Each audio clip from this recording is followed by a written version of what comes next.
21 October 2001 famous and rich TikTok influencer Ali अपने ही घर में घुस के अपनी वाइफ ऐना और उसके फ्रेंड रेमंड के सर पे गोली मार के उन दोनों का मर्डर कर देता है, क्योंकि अली को लगता है कि उसकी वाइफ और उसके फ्रेंड रेमंड का दोनों का अफेयर चल रहा था।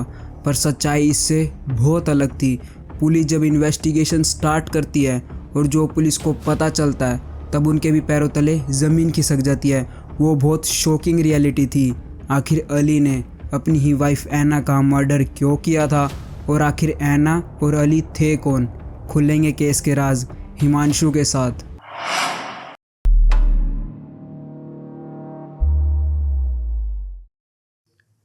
Ali Abu Luban was born on 18 May 1992 in Staten Island. Ali को बचपन से ही एक्टिंग और सिंगिंग करने का बहुत शौक था, इसलिए वो एक्टर्स की मिमिक्री करता था और साथ ही उसको फेमस भी होना था। इसके बाद अली अपनी स्कूलिंग कंप्लीट करने के बाद जब वो यूनिवर्सिटी में जाता है तब उसका एक्टिंग में और इंटरेस्ट बढ़ जाता है और वो यूनिवर्सिटी में एक्टर्स की मिमिक्री करके सबको एंटरटेन करता था। इसके बाद अली आर्मी ज्वाइन कर लेता है, जहाँ से उसकी पोस्टिंग ओकिनावा जापान में हो जाती है और वहीं पे उसकी मुलाकात ऐना नाम की लड़की से हो जाती है, क्योंकि उस मिलिट्री बेस में ऐना के फादर की भी पोस्टिंग हो रखी थी, तो उनके थ्रू अली ऐना से मिलता है। Anna Mary was born on 1993 in Japan. Anna जितनी बाहर से ही दिखने में सुंदर थी उतनी ही अंदर से भी थी।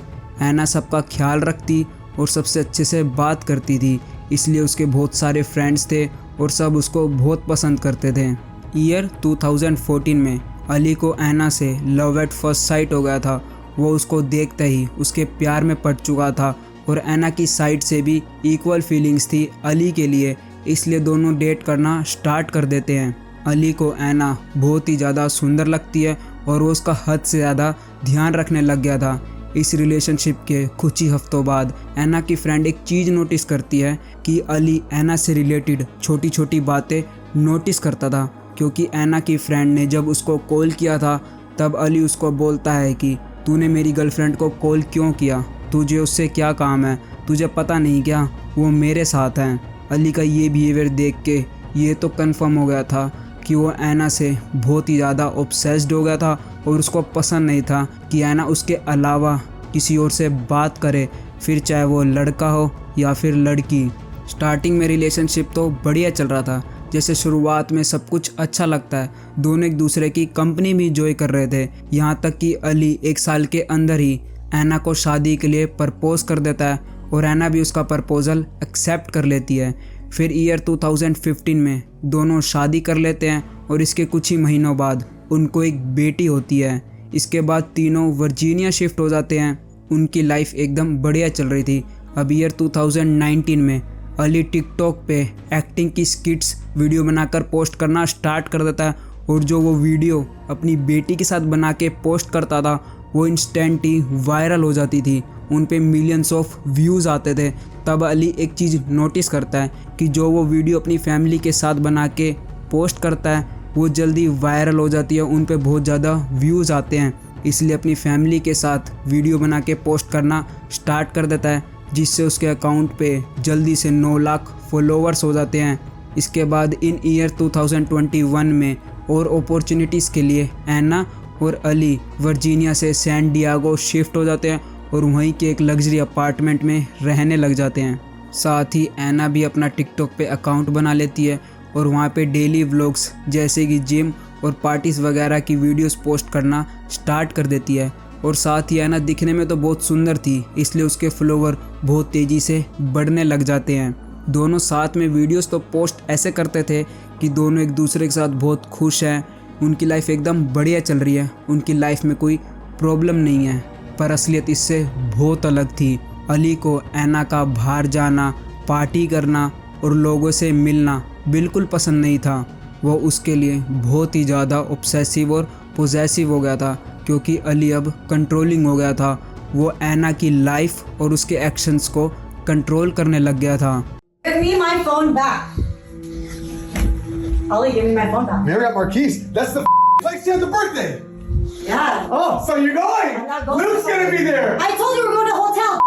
Yeah, Luke this is is not the after there. party, and Luke you're is going. not there. Yeah? Why did he on the other side Anna के फ्रेंड्स भी अली को बिल्कुल पसंद नहीं करते थे। अली जो पहले ऐना के लुक्स को लेके प्राउड फील करता था, वही अब इनसिक्योर रहने लग गया था कि कहीं ऐना उसको छोड़ के किसी और के पास ना चली जाए। सैंटियागो शिफ्ट होने के 2-3 महीने बाद अली का बिहेवियर एकदम से पूरा चेंज हो गया था और उसका ये बिहेवियर देख के ऐना भी शॉक हो गई थी। यहाँ तक कि अली ऐना पे नज़र रखने लग गया था कि वो कहाँ जा रही है और क्या कर रही है। साथ ही अली बहुत ईगोइस्टिक और अग्रेसिव हो गया था। उसको छोटी छोटी बातों पे बहुत ज़्यादा गुस्सा आने लग गया था और अपने पैसों का भी घमंड दिखाता था। अली का बिहेवियर एकदम से चेंज होने की वजह एक कारण तो ये भी था कि उसकी वाइफ ऐना को बहुत ही जल्दी और इजीली सक्सेस मिल गई थी। वो अब अपनी ही वाइफ से जेलस फील करने लग गया था। जहां अली को एक वीडियो बनाने के लिए बहुत मेहनत करनी पड़ती थी, पर ऐना को नहीं। वो अपनी नॉर्मल वीडियोस बना के पोस्ट कर देती थी और वो बिल्कुल एफर्टलेस होती थी और उन वीडियोस पे उसको अली से कई ज़्यादा व्यूज़ आते थे। अली के कंपैरिजन में ऐना के फॉलोवर बहुत तेज़ी से बढ़ रहे थे और यही बात उसको बहुत खटकती थी। पर ऐना के दिल में ऐसी कोई बात नहीं थी। वो बस अपनी फैमिली को सपोर्ट करने के लिए वीडियोस पोस्ट करती थी। उसने कभी अली को नीचा नहीं दिखाया अपने फॉलोवर्स के लिए। अली की जिस हिसाब से मेंटालिटी हो गई थी, उसके दिमाग में अपनी ही अलग दुनिया चलती थी। वो कुछ भी मान लेता था कि शायद उसकी वाइफ का अफेयर चल रहा है, वो कहीं मुझे छोड़ के ना चली जाए, और क्यों उसके मुझसे ज़्यादा फॉलोवर इतनी तेज़ी से बढ़ रहे हैं। ये तो कुछ नहीं, अब अली ऐना पे बहुत ज़्यादा गुस्सा करने लग गया था और एब्यूसिव हो गया था। अली बार बार ऐना को मना करता था कि वो अपने फ्रेंड से मिलना बंद कर दे, क्योंकि उसको लगता था कि ऐना के सारे फ्रेंड्स चीटर्स हैं और वो अपने पार्टनर्स पे चीट कर रहे हैं। तो अली को भी ये लगता था कहीं ऐना उस पर चीट ना कर दे। इसके बाद अली ड्रग्स तक लेना स्टार्ट कर देता है, यहाँ तक कि अली ने लाइव आके भी ड्रग्स लिए थे। अब दोनों के लड़ाई झगड़े पब्लिक को नज़र आने लग गए थे, क्योंकि अली कई बार लाइव आके भी ऐना पर गुस्सा होता था और उस पर चिल्लाता था। Fucking taking away my whole life. I got a top secret clearance. You trying to fuck that up? Fucking bitch. Fucking talk to me. I'll bring you to San Diego for what? So you can run to your friends? Fucking bitch. You're not even an American citizen. I brought you to this goddamn country. वो जो पहले villain की स्किट्स बनाता था, वो अब सबके सामने रियल विलन बन गया था। उसको कोई पसंद नहीं करता था, यहाँ तक कि उसकी फैमिली ने भी उसके साथ अपने सारे रिश्ते ख़त्म कर दिए थे। अली लिटरली अब पागल हो चुका था। उसको बस यही डर लगा रहता था कहीं उसकी वाइफ ऐना उसको छोड़ के ना चले जाए। पर अली के कज़न ने बताया कि ऐसा कुछ नहीं है। ऐना भी अली से उतना ही प्यार करती थी। वो अपनी बेटी और अली के साथ ही रहना चाहती थी। पर अली अब सारी हदें पार करने वाला था। वो अब एब्यूजिव के साथ ऐना को मारने पीटने लग गया था और ऐना भी इन सब चीज़ों से तंग आ चुकी थी। इसलिए अक्टूबर 2021 में ऐना अली के ख़िलाफ़ फ़िज़िकल एब्यूज़ की कंप्लेंट लिखवा देती है और अब वो अली के साथ सेफ फील नहीं कर रही थी, इसलिए उसको घर से बाहर निकाल देती है और डिवोर्स लेने का डिसाइड करती है। इन सब चीज़ों की वजह से अली को बहुत ज़्यादा गुस्सा आ गया था और वो इस सब का बदला लेने वाला था। You're on your knees right here, fixing the suitcase, removing stuff. Yeah. And then he puts you over there. And then can you show me where your body part contacted that? It's like right here, like my head. It's right here.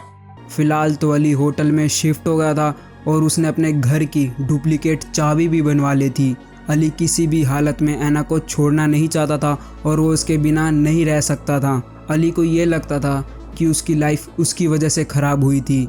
इसके बाद 21 अक्टूबर 2021 को अली अपने घर जाता है और तोड़ फोड़ करना स्टार्ट कर देता है और ऐना को कॉल करके इन सब के बारे में बता देता है। और साथ ही अली अपनी बेटी के टैब में स्पाई रिकॉर्डर ऐप भी इंस्टॉल कर देता है, जिससे उनके घर में जो भी बातें होगी वो उसको पता चल जाएगी। इसके बाद ऐना अपने एक दोस्त के साथ घर वापस आती है जिसका नाम रेमंड था, क्योंकि इन सब के बाद तो ऐना बहुत ही ज़्यादा अली से डर गई थी, इसलिए वो अपने फ्रेंड के साथ घर वापस आती है। पर शायद उसकी यही सबसे बड़ी गलती होने वाली थी। जब रेमंड कुछ बोलता है तब उसकी आवाज़ अली को सुनाई देती है और जब वो किसी और आदमी की आवाज़ सुनता है तब वो आउट ऑफ कंट्रोल हो जाता है कि उसकी वाइफ उस पर चीट कर रही थी और भागता हुआ अपने घर वापस आता है और गेट खोल के अंदर घुस जाता है अली जब ये देखता है कि रेमंड और एना दोनों एक साथ सोफे पे बैठे हुए हैं तब उसको कुछ समझ नहीं आता। वो गन निकालता है और रेमंड के हेड पे शॉट कर देता है। फिर अली गन पॉइंट एना के सर पे कर देता है और उसके भी सर पे गोली मार देता है। जैसे ही उसको होश आता है कि उसने गुस्से में ये क्या कर दिया तब वो बहुत ज़ोर से चिल्लाता है और वो बहुत घबरा जाता है। इसके बाद अली वहाँ से भागता है, पर उसके दिमाग में एक आइडिया आता है कि अगर वो खुद पुलिस को कॉल करके ये बोले कि जब मैं घर के अंदर आया तब दोनों को किसी और ने गोली मार दी थी। पर शायद उसका ये प्लान चलने नहीं वाला था, क्योंकि एना और रेमंड के आने के बाद बस अली ही घर में गया था और ये सब कुछ कैप्चर हो गया था। अली के पास सच बोलने के अलावा और कोई चारा नहीं था, तब वो अपना क्राइम एक्सेप्ट करता और बताता है कि उसकी वाइफ एना उस पर चीट कर रही थी और जब वो घर के अंदर घुसा तब वो दोनों किस कर रहे थे। पर पुलिस को एना की ऑटोप्सी रिपोर्ट से ऐसा कोई एविडेंस नहीं मिला कि एना और रेमंड किस कर रहे थे। इसके बाद अली का कोर्ट में ट्रायल चलता है, जिसमें 24 जून 2022 को एना और रेमंड का मर्डर करने के लिए गिल्टी प्रूव हो जाता है और जज उसे उम्र कैद की सज़ा सुनाते हैं। इसी के साथ ये केस यही समाप्त होता है। वीडियो कैसी लगी कमेंट करके ज़रूर बताना। Thanks for watching.